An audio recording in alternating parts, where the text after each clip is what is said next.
আমরা লাস্ট কয়েকদিন ধরেই মার্কেটের মধ্যে ভালো সেলিং প্রেশার দেখতে পাচ্ছি। আজও দেখলাম মার্কেটের মধ্যে একটা নেগেটিভ ট্রেডিং সেশনই হলো। নিফটি 18 পয়েন্ট নিচে, ব্যাংক নিফটি 251 পয়েন্ট নিচে এবং সেন্সেক্স 82 পয়েন্ট নিচে ক্লোজিং দিয়েছে।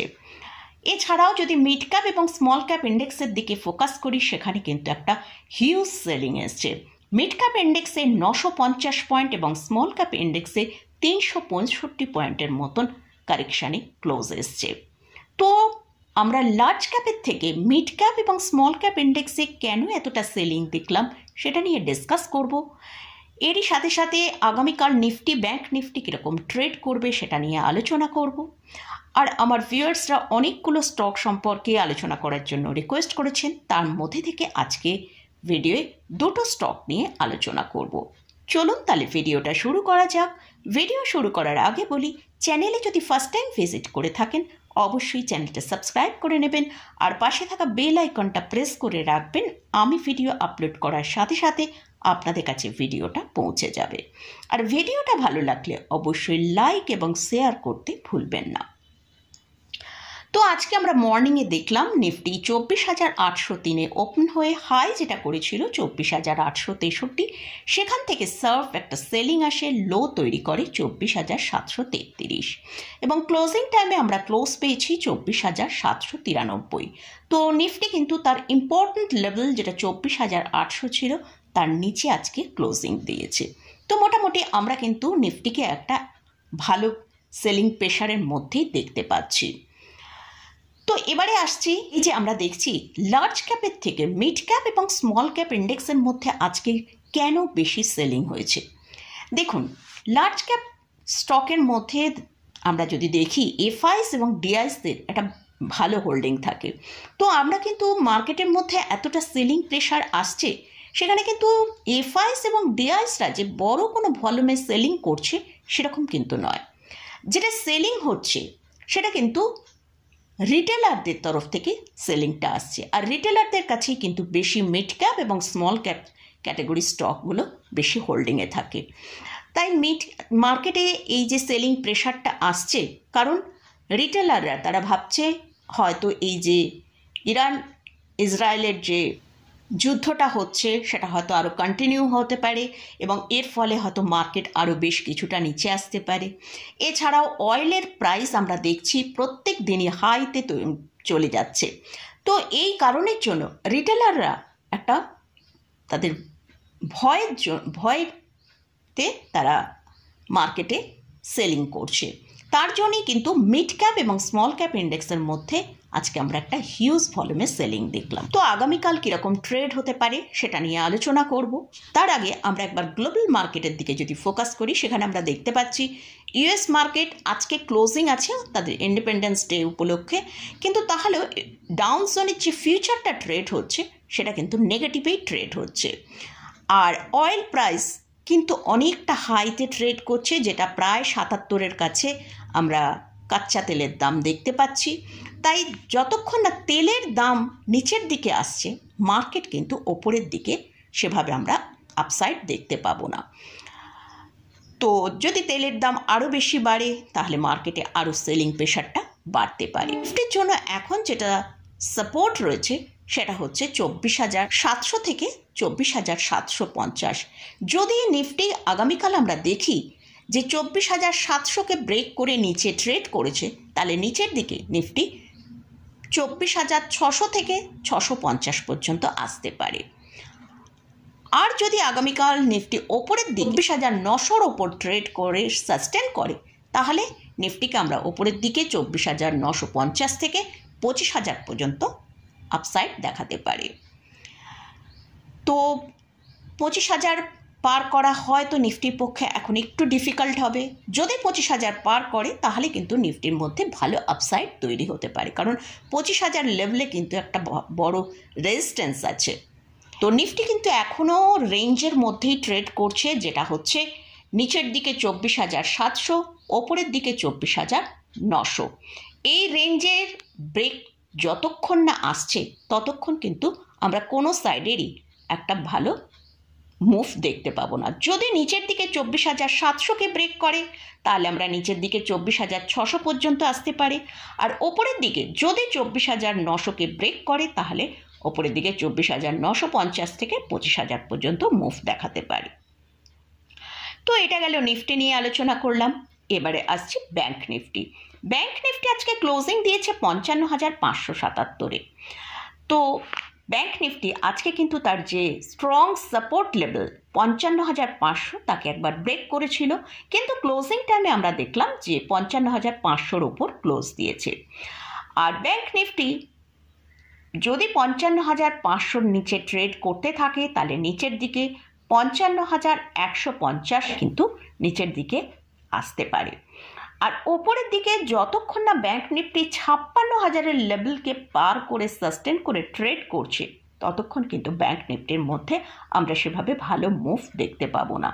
আপসাইড মুভ আসার জন্য অবশ্যই 56,000-এর লেভেলকে পার করে ট্রেড করলে তবে ওপরের দিকে আমরা 56,100 থেকে 56,150 এরকম একটা মুভ দেখতে পারি। তো ব্যাংক নিফটিও কিন্তু এখন একটা রেঞ্জের মধ্যেই ট্রেড করছে, যেটা নিচের দিকে 55,400 থেকে ওপরের দিকে 55,950 এই লেভেলের মধ্যেই ট্রেড করছে। তো এটা গেল নিফটি এবং ব্যাংক নিফটি নিয়ে আলোচনা করলাম। এবার দুটো স্টক নিয়ে আলোচনা করব। তো ফার্স্ট যে স্টকটা নিয়ে আলোচনা করছি সেটা হচ্ছে DLF, Delhi land and finance company. Current price চলছে 840 টাকা। আজকে স্টকটা প্রায় ফ্ল্যাট টু নেগেটিভে ট্রেড করেছে। এটা হলো একটা ভারতীয় real estate development company. DLF ভারতের বিভিন্ন রাজ্য এবং বিভিন্ন শহরগুলোতে রেসিডেন্সিয়াল, কমার্শিয়াল এবং রেন্টাল প্রপার্টিস উন্নয়নেতে সাহায্য করে। এটা একটা লার্জ ক্যাপ ক্যাটাগরি স্টক। এদের মার্কেট ক্যাপিটালাইজেশন 2,07,000 করোড়ের ওপর। এর 52-উইক হাই হচ্ছে 929 টাকা, লো হচ্ছে 601 টাকা। লাস্ট 5 ইয়ার্সের এদের প্রফিট গ্রোথ 90.3% CAGR-এ গ্রোথ এসছে। এই কোম্পানিতে প্রোমোটারের হোল্ডিং আছে 74.08%, এফআইসের হোল্ডিং আছে 16.27%, আর ডিআইসের হোল্ডিং আছে 4.72%, পাবলিকের কাছে আছে 4.93%। তো এই কোম্পানিটার আমরা উইকলি চার্টের দিকে একবার ফোকাস করব। এখানে দেখতে পাচ্ছি স্টকটা 2007 সালে মার্কেটে লঞ্চ হয়েছিল, সেখান থেকে একটা হাই তৈরি করেছিল 1225 টাকা। তো তারপর থেকেই আমরা দেখেছি এই স্টকটার মধ্যে একটা সার্ভ সেলিং এসছিল এবং নিচের দিকে একটা সময় স্টকটা কিন্তু 100 টাকার নিচেও ট্রেড করেছে। তারপর লাস্ট 15টা বছর অর্থাৎ 2023 পর্যন্ত একটা লম্বা টাইম ধরে স্টকটা কনসোলিডেট করেছে। রিসেন্ট আমরা 2024-এ দেখেছি স্টকটার ভেতরে একটা ভালো ব্রেকআউট এসছে এবং স্টকটা 957 টাকা পর্যন্ত হাই তৈরি করেছে। যদি স্টকটার মধ্যে আবারও আমরা দেখি এই 957 টাকার ওপর ট্রেড করে সাস্টেন করতে পারে তাহলে হয়তো স্টকটাকে আমরা 1200 টাকার লেভেলে পৌঁছাতে দেখতে পারি, তবে এটার জন্য কিন্তু টাইম লাগতে পারে। স্টকের জন্য এখন যেটা সাপোর্ট আছে সেটা হচ্ছে 800 থেকে 820 টাকা একটা স্ট্রং সাপোর্ট রয়েছে। যদি এই সাপোর্টটা মেনটেন করতে পারি তবেই কিন্তু স্টকটার মধ্যে একটা ভালো আপসাইড আমরা দেখতে পারি, যেটা তার লাইফ টাইম হাই আছে তার কাছেও পৌঁছাতে পারি। তবে এর জন্য আবারও বলছি টাইম কিন্তু লাগতে পারে। লাস্ট যে স্টকটা নিয়ে আলোচনা করছি সেটা হচ্ছে জুপিটার ওয়াগন লিমিটেড। স্টকের কারেন্ট প্রাইস চলছে 365 টাকা। আজকে স্টকটা প্রায় 3.75% ডিক্লাইন দেখিয়েছে। এটা রেলওয়ে সেক্টরে বিলং করে। স্টকটার মধ্যে আমরা কিন্তু যদি চার্টটা দেখি যে লাস্ট 5 ইয়ার্সে স্টকটা প্রায় 1073% র্যালি দেখিয়েছে।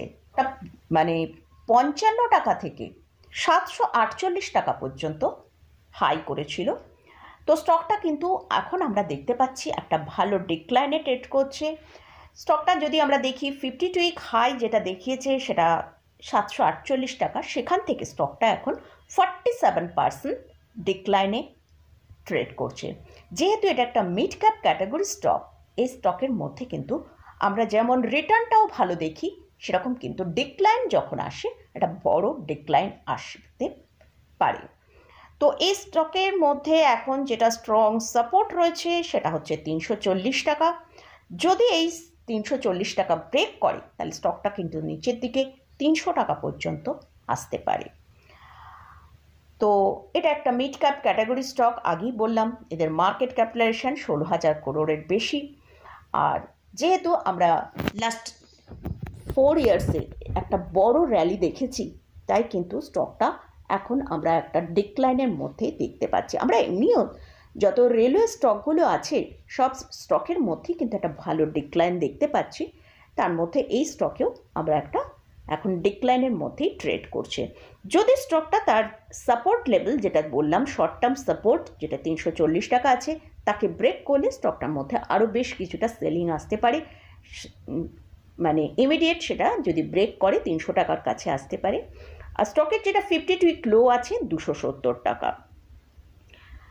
তো মোটামুটি এই স্টকগুলো নিয়ে আলোচনা করলাম। এই স্টকে কিন্তু কোথাও কোনো রেকমেন্ডেশন নেই, আপনারা আলোচনা করার জন্য রিকোয়েস্ট করেছেন তাই আলোচনা করলাম। স্টকে বা ইন্ডেক্সে কোথাও যদি কোনো পজিশন নিতে চান তার আগে ভালো করে চার্ট অ্যানালিসিস করে নিয়ে তারপরই পজিশন নেবেন। তো মোটামুটি আজকের মতন ভিডিওটা এখানেই শেষ করছি। ভিডিওটা যদি ভালো লাগে অবশ্যই লাইক করবেন, শেয়ার করবেন, সাবস্ক্রাইব করবেন। ধন্যবাদ।